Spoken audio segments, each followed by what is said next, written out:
Welcome to Table Talk, where there's always room at the table. I am your host, Jonathan Harmon of the J. Harmon Home Team, and we can't wait to talk to these fine guests. Enjoy the show.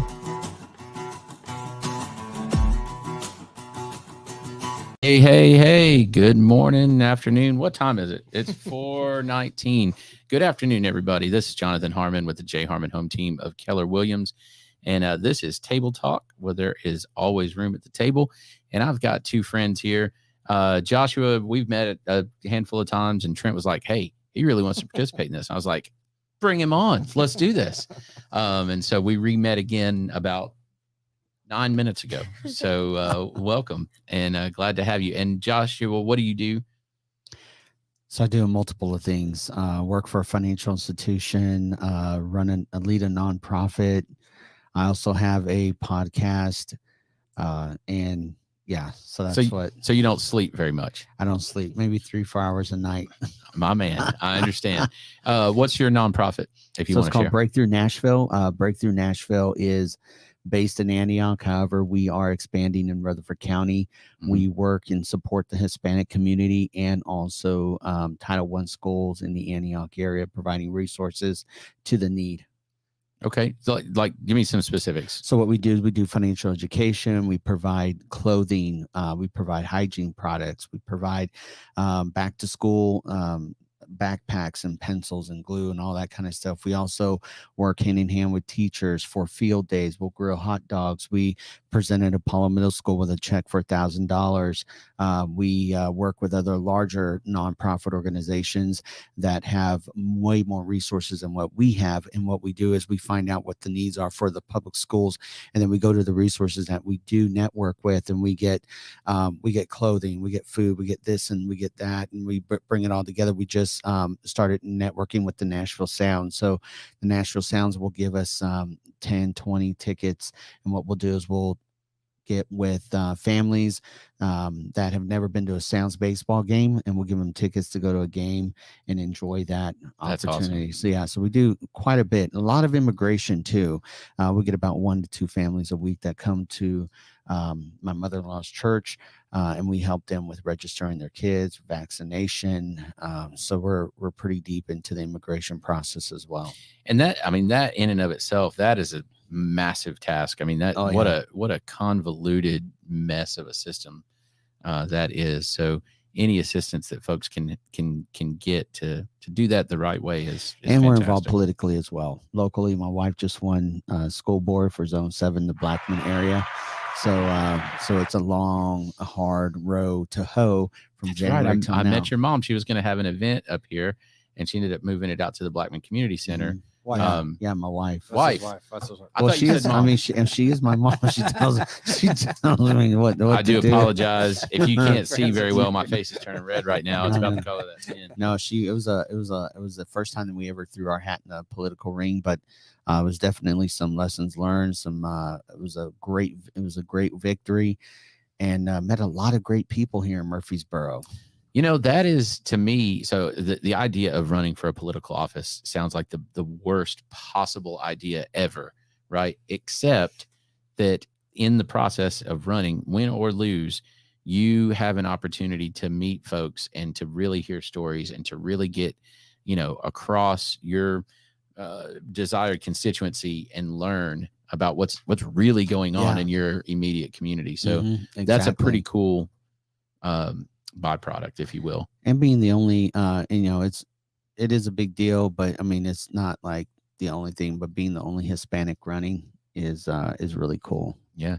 And especially in Rutherford County, that's to me, that's shocking that's the case. I mean, we have a fairly sizable population of all kinds of different nationalities that kind of fall under that umbrella. We were talking about that. It takes a lot of work. I mean, not a lot of people want to, it doesn't matter what your skin color is, but just the average person, when they find out what all it takes to go into a race or to even have a campaign, it's like, oh wow, yeah, it is somebody else. It is a lot of work for sure. All right, and we also got Reagan with us. Hey, Reagan. Hey, y'all. Reagan is a typically behind the scenes person here around Spread the Positive in Cedar Glade. She has all kinds of cool stuff. Has all kinds of interesting little quirky habits and talents and things. And she's helped. If you've watched Acoustic Garage, she helped design the the overlay for that. The overlay. Thank you. I was going to say border, but that's because I'm old and that's what I would have called it. And just helps out with all kinds of cool things that usually involves, well, why don't we do it this way? And I'm like, we're grateful for that. Yeah. That's a great question. Why don't we do it that way? So my background's in marketing with school, and then I've done music journalism for about 3 years, and I've done photography for a couple years, but I grew up with an entrepreneur as a mother. And my joke is I have 2 dads. You should meet my mom. And because I just grew up in such a business world through a creative side where all of my creative things were encouraged as, hobbies, not as a job, but as hobbies. And I just have that out of a box mindset of why are we doing it like this way? Why can't we do this? My mind just runs all the time. So I just think of different things fast enough. I'm like, oh, well, let's just do it this way. Yeah. Well, one of my least favorite things in the whole world is to say, well, this is just how we've always done it. Mm-hmm. Okay, well, that's great. Can we try it this way now? Definitely. Let's give it a shot, right? Mm-hmm. Definitely. That's kind of my mindset. Well, guys, we are going to dive right in. We're going to cut this thing off within the next 35 minutes. Hey, pay some bills real quick. Oh, yes. Thank you. Mm-hmm. Mr. Bryan Nale. That's our guy. Our guy. I love that guy. You know Bryan, don't you? I don't. You don't? You should. Oh, you should. You've met Bryan. I don't know if I've met him, but I do know who we are speaking of. Yes. So Bryan Nale with First Horizon Mortgage. The best mortgage lender in Rutherford County, and I'll fight you if you disagree. And Bryan does an awesome job, but most important, what he does is with some of his treasure, he supports all things Spread the Positive. So that's good. Roll it, Trent. Hey, my name is Bryan Nale. I'm a mortgage loan officer with First Horizon Mortgage, but I want to tell you that I absolutely love being a part of the Spread the Positive network. I work with Patrick Lanahan. To our community, and it's just a treat to be I've never met. There are a lot of ways to navigate financing a home, and in markets like this, having the right advice of a trusted local professional is key to making sure you get the right advice for your specific circumstances. Whether you are interested in the purchase of a new home or have a need to refinance, I'd love to earn your trust. If I can help you nail your mortgage, call me at 615-243-3976, and I'd be happy to talk with you. First Horizon member FDIC, equal housing lender, NMLS ID 472329. Yeah. Yes. Love that bill guy. Paid. Yeah, that's it. That's the bill paid. But here's the thing. He really does support all things Spread the Positive. And he is a guy that spreads the positive himself as well. Yeah, so anyway, great guy. Thank you, Bryan. Thank you for helping support the mission here. And also thank you for specifically your sponsorship here of Table Talk. All right. The topic for the day is diversity, which is it's sometimes it's a polarizing word. Sometimes it's we're going to talk about this again, and then other times it's like, we need to still talk about this, and it kind of depends on your mindset, how you understand what diversity really is.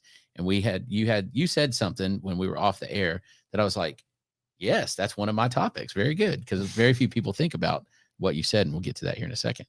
And, but it depends on how you approach it. And I think it also depends on your heart as far as,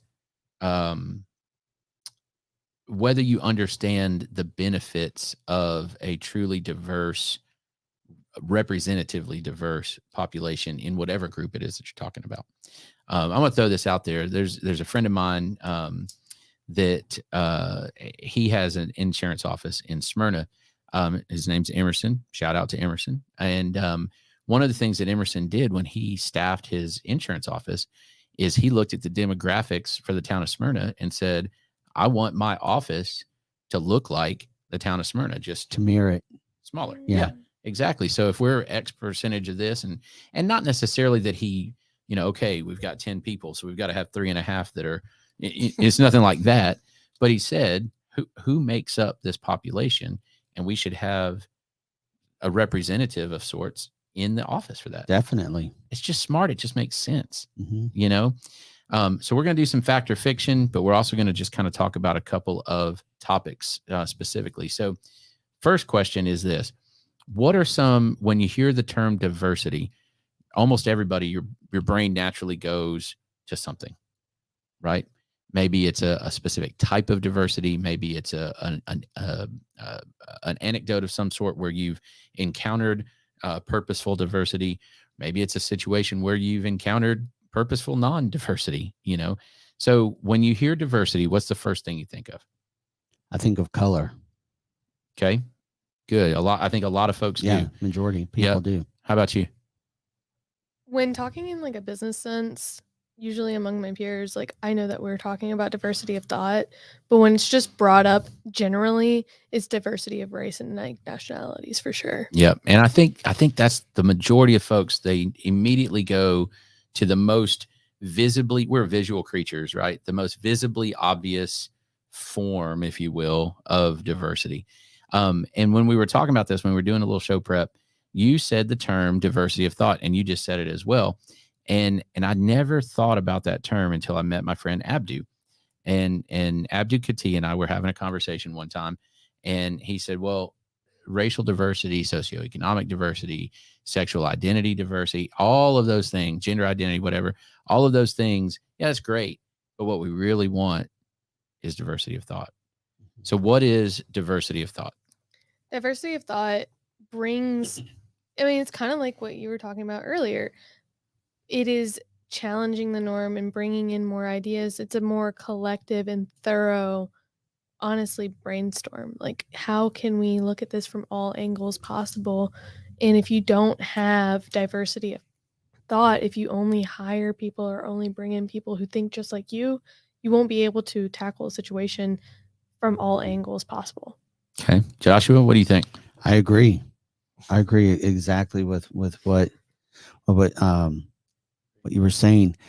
Diversity of thought is, I think you got to take a little bit more time to get to know the person, because first of all, you can look at someone and say, okay, we need a certain amount of this demographic or that demographic. Yes, that's good. But if you really start getting to know people and start talking to them and getting to know their personality types, we need diversity of personality. Like if everybody was like me, I'm just kind of like, hey, I can cast a vision.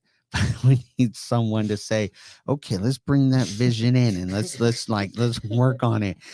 We all need somebody else to balance us out. We need a yin and a yang, and the diversity of thought with personality types as well is very important.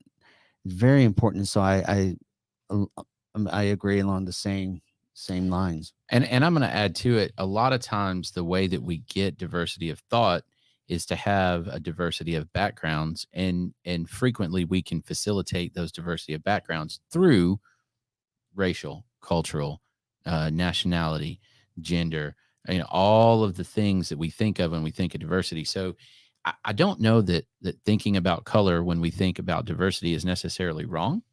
It just might be incomplete. That's true. You know what I mean? It's a start, but it's incomplete. And I think it leaves out the most important thing, which is, what is our end game with that? Like, I can go and find people that are all different colors and sit down, and through luck or on purpose, we might not actually have a lot of diversity of thought, but we got a whole bunch of different looking people. Well, great. Is it really beneficial? Is it really helpful? So that's interesting. All right. One of the concepts, and I'm going to throw this out there and you guys do with it. This is one of my favorite things when we talk about diversity. Again, go back to my friend Abdu, wish he was here today. Y'all would love him. Is he said the melting pot concept, which is the old American, the great American melting pot thing, right, is a little bit outdated and it's a little bit incorrect. And he said, instead of a melting pot, what if we had a big giant salad bowl? What do you guys think about that? I would like to take the helm on this because I actually disagree. I like to look at Dinesh D'Souza for this because this is an argument that he's had multiple times. I like the idea of the melting pot because anyone from anywhere can move to America and become an American. When you move to America, you become one of our citizens, you ingrain yourself in this country, you are American. You can go anywhere, you can be born here and you'll go to another country, you'll go somewhere else, you are seen as American. It doesn't matter what your family, what your blood background is, you're seen as American. Okay. So I understand and I see that, and I'm not disputing. I think you can be a melting pot and be a salad bowl at the same time. And we were just talking about that. You know, we talk about this word Latinx, right? So Latinx is a word that a lot of people throw around. I don't agree with the word, and I know a lot of other Hispanics that don't agree with it. I believe that the United States of America is an idea. Like, you go to Germany, you're German. Like, you're born in Germany. You go to Japan, you're Japanese. China, you're Chinese. America, you're born here. It's an idea. America is a land of opportunity where anybody can come here to become anything they want to be, go anywhere they want to go, do anything that they want to do. I am Hispanic, but yet I'm an American. You can have African American. You can say, you know, I'm African American, like I'm Hispanic American. I'm an American. It's a group of people coming together with the idea of how can we make this country better through my hard work, through my values.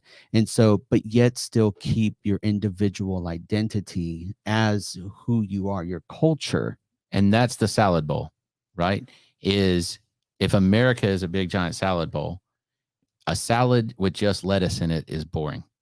But a salad with lettuce and some peppers and some cucumbers and some croutons and some cheese and some dressing, and you don't lose the flavor of each individual piece, but the salad itself is better when you have more stuff in it. Maybe some olives, maybe some pickles, whatever, right? Mm-hmm. So America is better.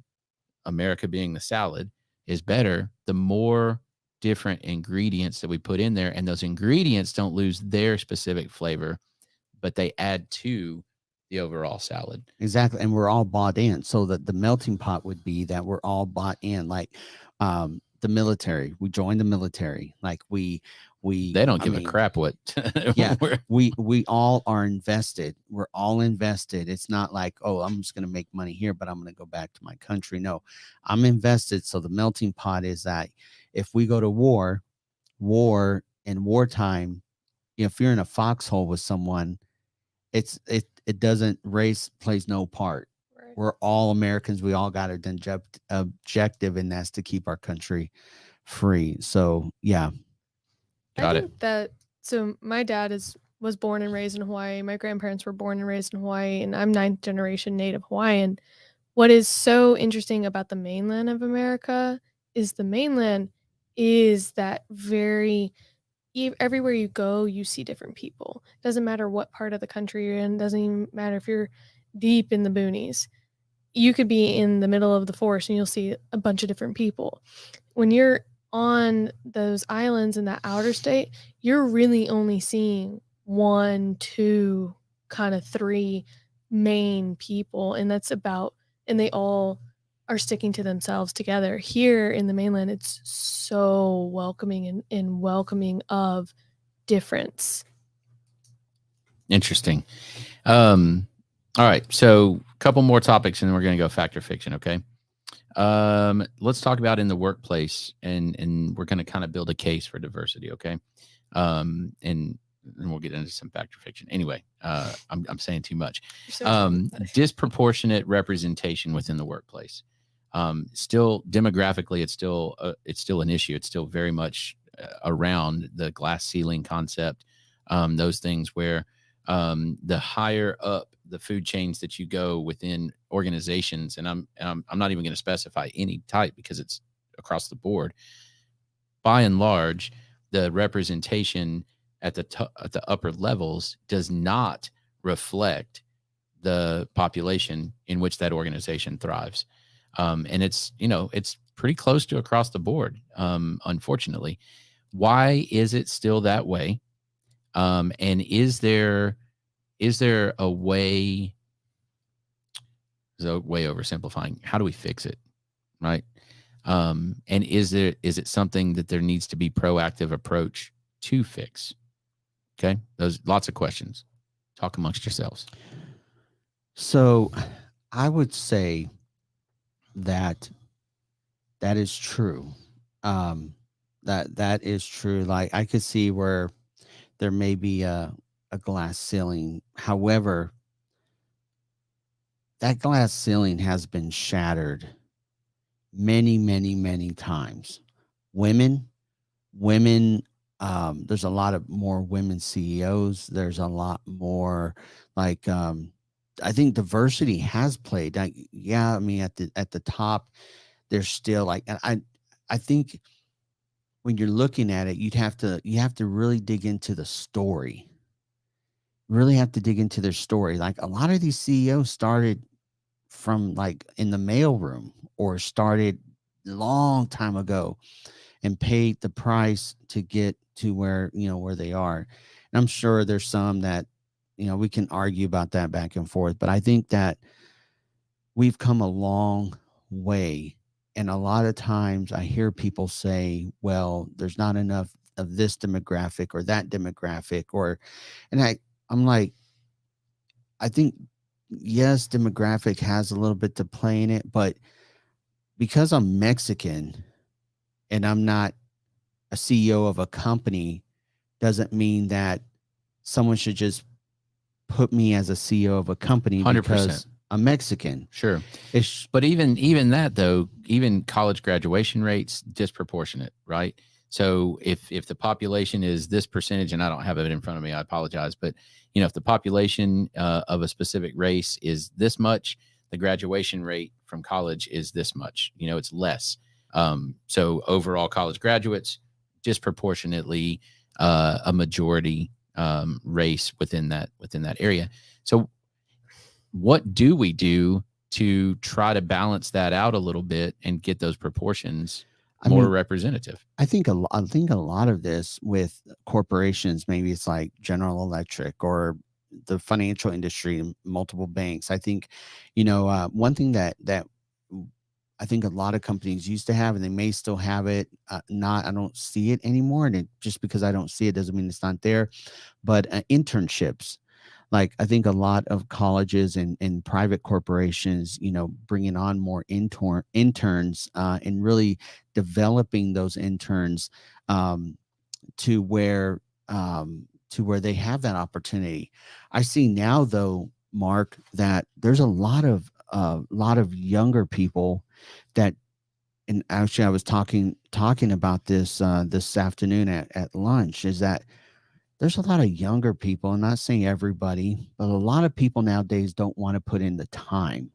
They don't want to put in the time. We have an issue with work ethic. I mean, why do we stand in lines right now? Why is there like stores that are closed because they can't get enough help? And it's like, then all of a sudden it's like, well, I deserve to be this. I deserve to be that. Just because you graduate from college doesn't mean anything. You still got to put in blood, sweat, and tears. You still got to pay your dues. And a lot of people don't want to pay their dues. And a lot of people want instant gratification, a microwave society where let me get promoted after 6 months. Why? Well, I've been here for 6 months. No, you don't know what it's like for the process. Like you got to have, I think in order for, you got to love the process and the journey more than the destination. I think you got to love the pain that comes with the process, the hunger and the desire. You got to go to bed. Like Les Harmon said, you got to go to bed tired and you got to wake up hungry. You know, for entrepreneurs, there is no weekend. Well, I'm going to take the weekend. No, it's 7 days a week. Like it's work. Sure. It's work. And so I think a lot of times, you know, it may be disproportionate, but instead of looking at the disproportion, you should figure out what is your goal, develop a business plan, how you're going to get there, develop mentorship mentorship, get under a mentor in the industry that you want to get into networking, and work your backside off to get to where you want to go. But some would argue that the opportunities aren't as abundant the opportunities are more for my skin tone than for other skin tones, or my opportunities are greater than Reagan's just because she's a woman and I'm a man. Well, in modern times, I actually completely disagree with that. And so my high school background, I went to a computer science high school. I was doing engineering. I was doing competitions. I was learning so much in that field. And I was having as a woman, and it didn't matter race wise, as a woman, I had a higher chance of being hired than my male students, because that is what was being looked for right now. They are just trying to, that goes into a larger problem of forced diversity. Like, you are forcing these things onto companies, and so they just hire whoever, and they don't look and do the research into creating diversity of thought. They just want the diversity to meet the numbers. Check boxes. Yeah, it's checking boxes, and it really brings in those things where it starts to bring in incompetency.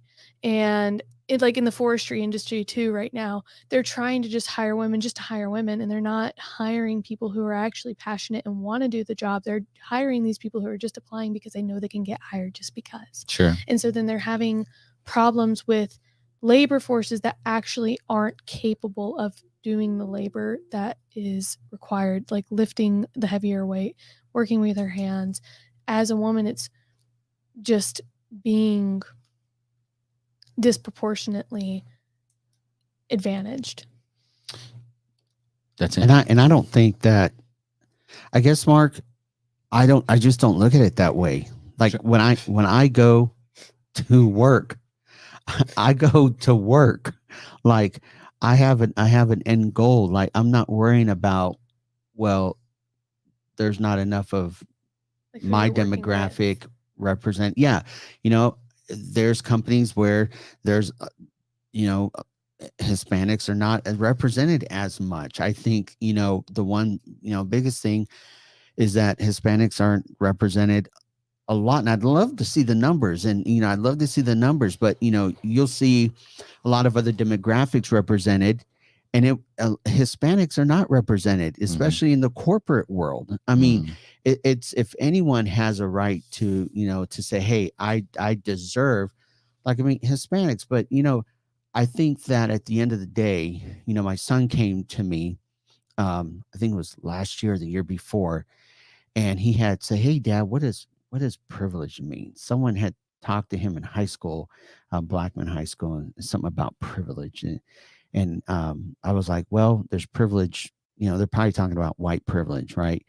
And I said, I believe in there's an economic privilege. And if you talk economic privilege, I think probably and I have to look at the numbers, like maybe Asians and Indians, those, because like you're either a doctor or a lawyer, like they're pushed for education. And here in America, we just don't push education like other countries do. I said, but, I always believe, Mark, that I may have to work harder, but that's okay, because it builds character.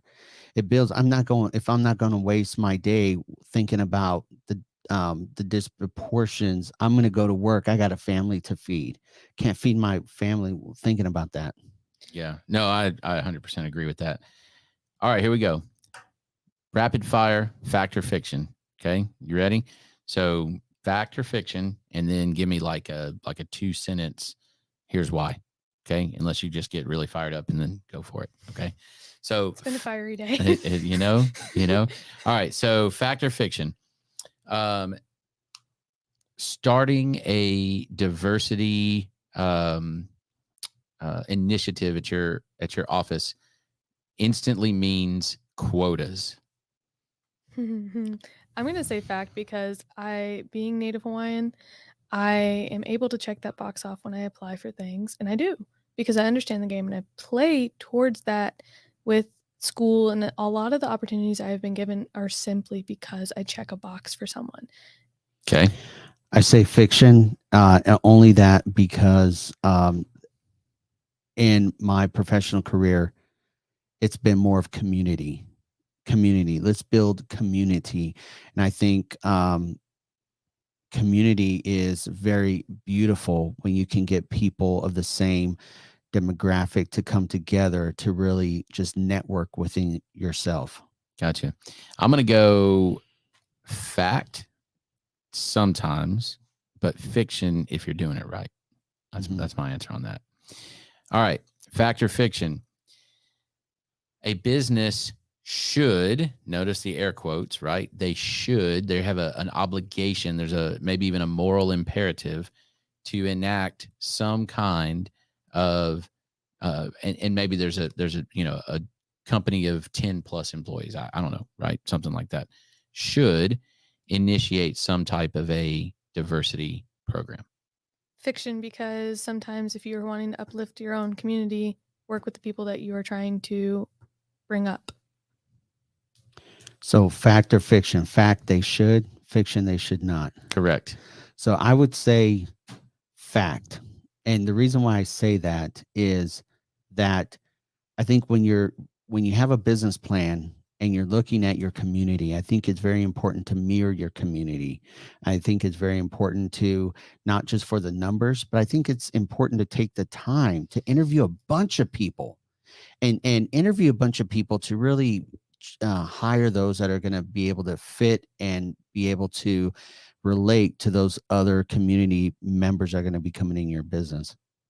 Okay. I'm going to go again with some qualifiers on there that's a fact. And I'm going to not go from the moral perspective. I mean, sure, morally you should look at that. But I think that just to open up the talent pool, kind of to your point, you should purposely seek out diversity and specifically diversity of thought. All right. Fact or fiction? If my company initiates a diversity program of some sort, I have effectively limited the talent pool. I say fiction on that one because I think it's all in how you look at it. Like, I think you limit it in your mind. Like, if you can say, okay, I just limited myself because they implemented this, or it could be like, wow, this is a great opportunity to kind of like think outside of the box to say, how many people can we actually interview and get to know and talk to from other areas, other countries, other demographics that we can really help build our business. And I think a lot of that is just not just hiring quickly, but it's really taking the time to get to know somebody and how they're going to fit into your business, in with your team, right? Because I mean, not just that, but a personality. How is my team going to take this person coming in? And so I think it's just your business or your business model on just taking the time and interviewing a bunch of people. But I would say fact on that, I think. Yeah, can you Yes. repeat the question? Yes. So fact or fiction, if you by initiating diversity, you effectively limit the talent pool. You said fiction. Yeah, fiction. So I'm going to go with fact, going back to my point earlier. When company, and this has qualifications, fact, if they are having quotas, specific quotas that have to be met, a lot of people, they will just hire blindly trying to check the box and fill the numbers because that's what they're looking for. I agree. And I would go fact if you're doing it wrong, fiction if you're doing it right. So I would agree with that. All right. Let's see here. I don't know why I wrote this, but this was a good one. Fact or fiction? Inclusion. So we're switching a little bit, right? And let's do this for we got 2 minutes. What's the difference in inclusion and diversity when we talk about initiatives within the workplace? Do you have any input on that? Mm-hmm. Ooh, it's a good one. I would say diversity is diversity of ethnicity, race. Inclusion would be in my mind inclusion of everyone, including gender, including just someone using, I don't know, pronouns. I mean, anybody. Diversity is more race driven in my mind ethnicity. But that's, I mean, I could be totally wrong. Here's but what I that's- read. Okay. What I read is diversity is the what, inclusion is the how. So that's the point I was going Okay. to break up. I was going to say through inclusion, to put it in its like most basic terms, doing inclusion is meaning open to. Diversity seems like actively seeking. And so being inclusive, a lot of people don't think of diversity as diversity of, disabilities, diversity of That's a good one. hearing. Disabilities. Well, Mhm. disabilities, being hearing impaired or being visually impaired, things like that, or even physically where you have mobility issues. Inclusion makes if money was not an object to me, but it is, I would be like an ADA lawyer, Americans with Disabilities Act lawyer, because inclusion makes those things available even without I having agree. those people Yep. in your space. Sure. No, that makes a lot of sense. All right, 2 more. Here we go. Fact or fiction, inclusion naturally means exclusion. What was that again? What? Inclusion naturally means exclusion. Well, there's no light without dark. So if you think that you're not being inclusive, then you think that you are being exclusive. Or if I'm being inclusive, like trying to achieve diversity, then I'm exclusive as well. I could see that. I can definitely see that Yeah. because I've actually, this is the first time that I've heard, I may have heard it once or twice, but I haven't. Yeah, that's good. And if I have an inclusive environment, then I am going to exclude people that would ruin the inclusive environment.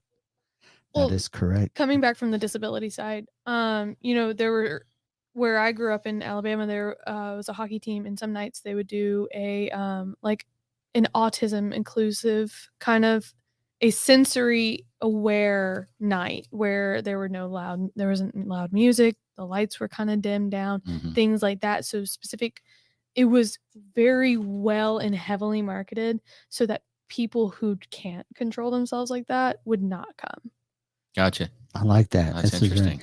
Mr. Jonathan Harmon. I've been calling you Mark for this whole show. I've giggled a couple times, but I'm not gonna correct you. I was just Harmon. going with it. I was like, all right. Mark Harmon is not related to me, but he was a fantastic actor. All right. Last one. Acceptance is the same thing as tolerance.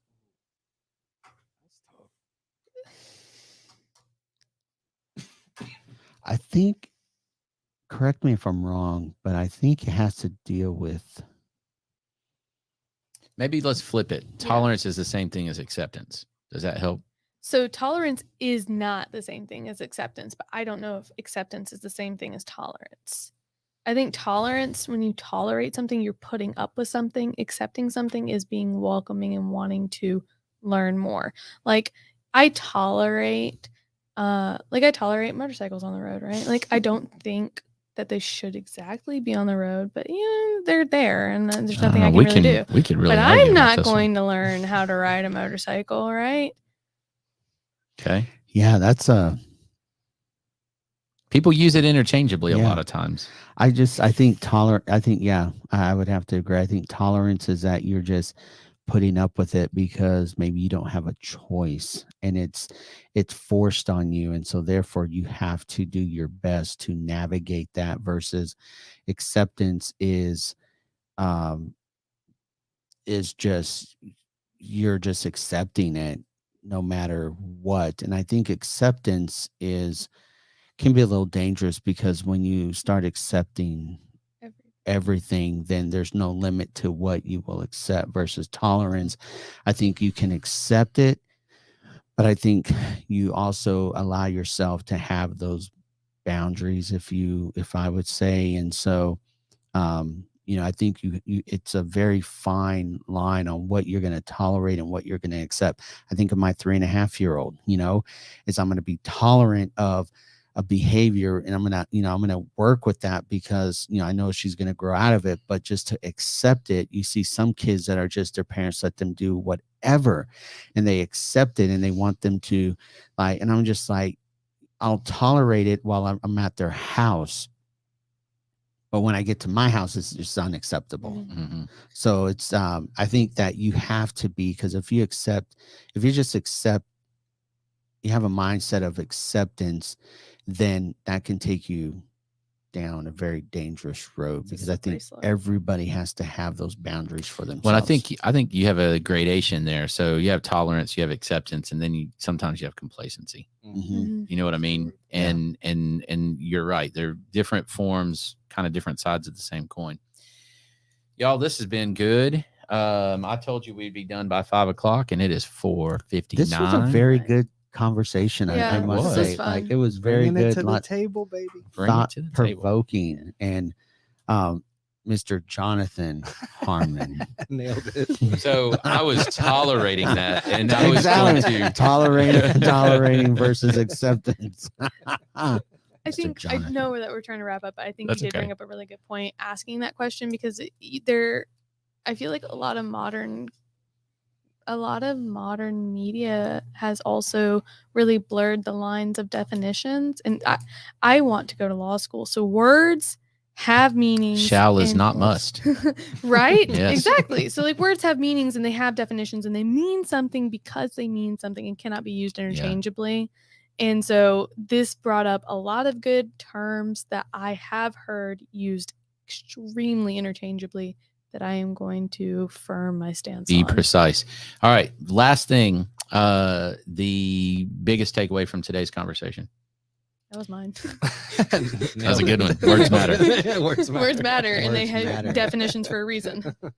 No, I think the biggest takeaway for me was the ability to really just go back and talk about diversity, and also, one thing biggest thing we sometimes overlook is the disabilities. Talking about that, is that not always is it disability of just thought or disability. Not only is it just diversity of thought or diversity of color, but disabilities, and whether it's veterans as well, military veterans, and so it's thinking of being open-minded to everything when you're making a decision, or when you're talking about diversity, and not just limiting yourself to one or two things. I think for me, the tolerance and acceptance conversation, you said something and it hit me for a second. And that is, oftentimes tolerance is not by choice necessarily, where acceptance absolutely is a choice. And that's a pretty big distinction between those two concepts for me. So that was good stuff. Joshua, Reagan, thank you Jonathan. so much. Jonathan. I won't let you forget that for a long time. But anyway, it's all good. Hey, thank you guys for being on here. If you've got some topics that you're interested in, if you've got something that maybe you're an expert in that you want to discuss in a comfortable, open discussion format like this, give us a message, shoot us a message, and let us know. We'd definitely be open to that. If you're interested in supporting Spread the Positive, definitely seek that out. We are always looking for ways. That's what I was going to say. Yeah. This Yeah. QR code. So financially, but also whether it's ideas, whether it's attending some of the events. Trent's going to have an event coming up relatively soon. Hit us up. This is a community resource that serves this community. I heard Cedar Glade Brewing was really good. It's So good. I like it. Yeah. I'm You know- kind of partial to A it. little biased. I little also biased. heard they do a Friday night event every Yeah. week. We do CGB. the And acoustic I heard garage. Single Tree Barbecue is going to start being boy. here permanently. What? I'm like, Yeah. I'm like, My man Charlie. Brisket plate, bro. Diversity of beards. You gotta love Diversity that, of beard. right? and still growing. That's it. That's it. I King love of the that guy. beards. He is the king of beards and barbecue. Yeah. So anyway, if you've got something that you'd like to contribute, let us know. If you want to support financially, let us know on that as well. And if you know somebody that has a business that would benefit from teaming up with Trent and the crew here at STP, we'd love to do that. And one more shout out, and that's to Mr. Bryan Nale again. Thank you, buddy. Appreciate all you do for STP and for our community here in Rutherford County. Thank you, Thank you guys Jonathan. again. Thank you. Y'all have a good rest of the week.